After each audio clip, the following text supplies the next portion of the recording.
Tom Clancy's Division is a third-person shooter developed by Ubisoft. Tom Clancy's Division is a story that is kind of weak, in my opinion, personally. The game really starts off where you create your character. You go to this position where the main leader of the division, Fei Lao, wants you to go, and then a huge catastrophe happens. I'm not gonna say what the catastrophe is because I don't want to spoil it. But it just starts off crazy. But this game's story is kind of mixed match, and I don't really understand what it kind of is. So you create a character in the beginning. Obviously, you can create a lot of things with your character. There's a lot of details and stuff within your character. But other than that, your character never talks. He doesn't even have a say into what you're doing into the game. So like, if you want to when Fei Lao's talking to whatever person, your dude's just standing there like this. And that's it. He just does nothing at all and just listens. So the story is kind of mixed match, and it's okay.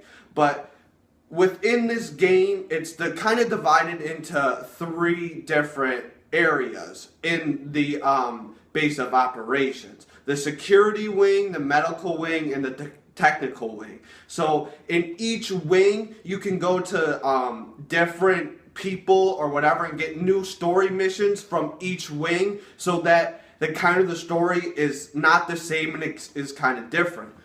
Going into the gameplay, it's a very, very, very superb third-person shooter. I mean, this is by far one of the best third-person shooters I've ever played. Besides Gears of War, this is probably the best third-person shooter. I mean, this is probably the best gameplay I've played so far in 2016. This gameplay is fast-paced. There's a lot of mods. The guns are just fantastic. It's so good. Ubisoft and Tom Clancy do a really good job with creating a good loadout. So with the loadout, you can do a lot of things with what you have. So you can put a bunch of mods onto your gun. So like, you can change the barrel on your gun, the magazine on your gun, the scope on your gun. You can make a new camo on your gun. There's a lot of things that you can do, even with like other materials that you carry, like your backpack. You can put like a mod on that, even though it's not like, you can't go into very good detail with the backpack. They still just put something there, so you can put a mod there. So I think that's pretty cool. But this game is kind of the gameplay in the kind of single player co-op story is kind of alright. I played this entire game with my buddy Ali, and we liked the game, but when me and him played, when we tried to do a story mission, we couldn't really do as great as we wanted, because we weren't the correct level. So we were like for example, we were like level 16, and the mission wanted you to be level 19. So we would have to play a lot of side missions and a lot of encounters, which are they're like the little side missions that give you a little bit XP on the side rather than the main story. We had to do those before we did those story missions, so we wouldn't die a million times. So that was it's kind of the way that we played it. I mean, if you get this game, you don't have to play it like that, but that's kind of how me and my friend played it. As well as, when we beat this game, we were really like, did we just beat this game? Because it didn't feel like we beat the game. When we beat it, me personally, I don't remember any like special reward that we got from beating the Division, and I don't really remember like any, because if we did get a gun, we might have got a gun, I don't really remember, but I don't have that gun anymore because I either sold it or it's not good anymore because it's not useful because I have better guns.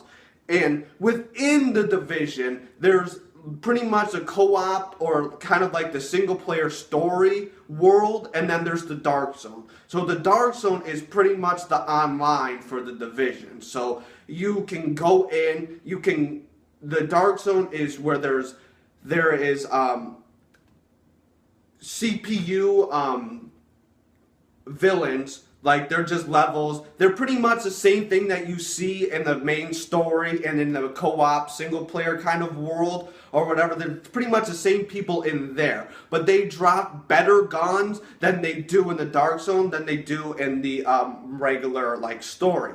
But what me and my friend found out was that the Dark Zone is very, very difficult because if you are a lower level, you can't. There's like I think there's 6 different zones in the Dark Zone. So there's Zone 6, there's Zone 1 to Zone 6. So if you're not as high of a level, you can't just jump right into 6. You have to stay in 1. So that's really where me and my friend are. So it's kind of like you have to progress your way through. So, I mean, but the Dark Zone is that's the only place where you can get the best guns and best possible things.